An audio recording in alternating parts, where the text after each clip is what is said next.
Hi everyone, welcome back to my channel, Trust and Testimonies. I hope everyone is well. Just wanted to share this information that I got from Jesus.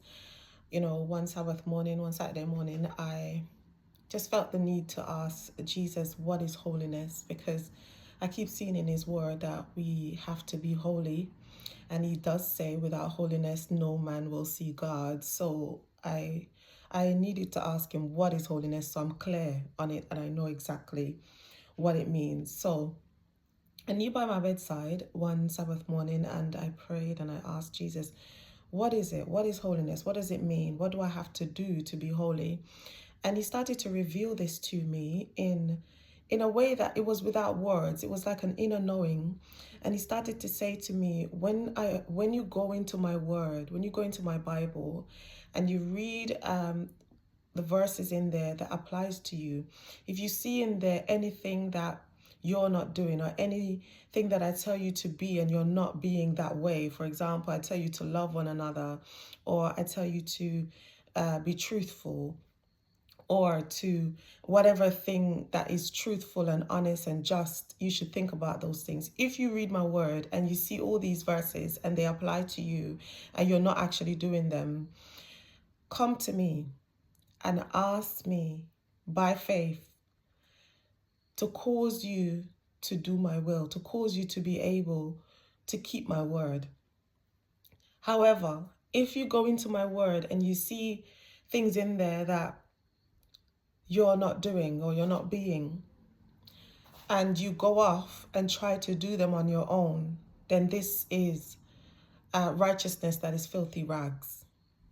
As he says in his words, certain righteousness is filthy rags before him. But the righteousness that is acceptable to Jesus is when we come to him by faith, believing that whatever we ask of him, then we will receive it.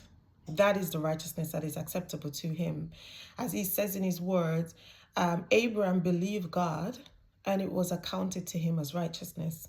So belief causes you to be righteous. And the fact that when you come to him and ask him to cause you to obey him and to do his will, is not actually by your efforts that you are doing it. He will cause you to do it because he is God. He can do anything.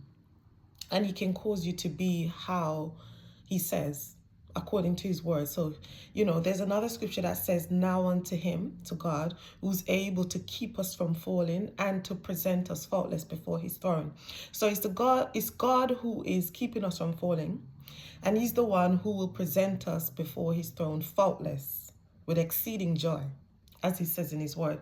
So this is the revelation that I received from the Lord regarding holiness, because he said, be ye holy because I am holy. And so because God has all those wonderful, amazing, more than amazing characteristics, he is holy. He's just, he's faithful, he's loving, he's kind. Those characteristics and more makes him to be holy. And so we have to have the same characteristics as him. We have to have the same ways as him. We have to conform to the image of Jesus. And so on Sabbath gone, I was with my grandparents at church and we were studying a lesson about, justification, sanctification, and glorification. So the three-stage process in getting to the kingdom. So the first one we started off with was justification, which is when you first believe in Jesus. So you hear the gospel of the kingdom of heaven and you believe, and that causes you to be justified before God. So your slate is wiped clean. You are now clean and pure and holy and blameless before God because you believe. Just like Abraham believed God and it was accounted to him as righteousness. When we believe in Jesus, we then take on his righteousness. So that's justification. And then we came to the conclusion that this is what happened to the thief on the cross. There's a scripture in Luke 23 that talks about the thief that was hanging there with Jesus on a cross, and he believed in Jesus. He believed in the kingdom of heaven, and he believed that Jesus Christ is Lord. And he said, Lord, remember me when you go into your kingdom. And Jesus said to him, today you will be with me in paradise. So because he believed in Jesus just then, he was justified. His slate was wiped clean. And so he could be in the kingdom of heaven when he died on that cross.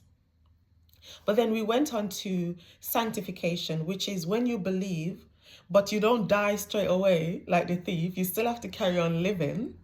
And so, like the thief on the cross, he was like a baby. He believed, and he was like a baby, newborn babe in the kingdom of heaven, and he died straight away. But us, we have to grow. And as we're growing, we're still sinning. I mean, we believe in God and all these things, but we still sin. And so we still have to go through the sanctification process where Jesus is removing sins from us, removing faults from us, so that we can be conformed to his image. We can have his personality, his character, his ways, so that when you return, we will inherit the kingdom of heaven. So that's the sanctification process as we're living.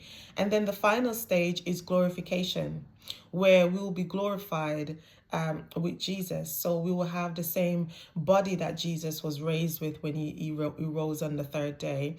And we will inherit the kingdom of heaven, and all the things that he promised, we will receive that according to his word. He said he goes to prepare a place for us, that where he is, we will be also. So I just wanted to share this with everyone. I hope this video is a blessing to you, helps to explain some things regarding holiness and inheriting the kingdom of heaven. Hope everyone is blessed. Have a wonderful day and take care until next time. Bye-bye.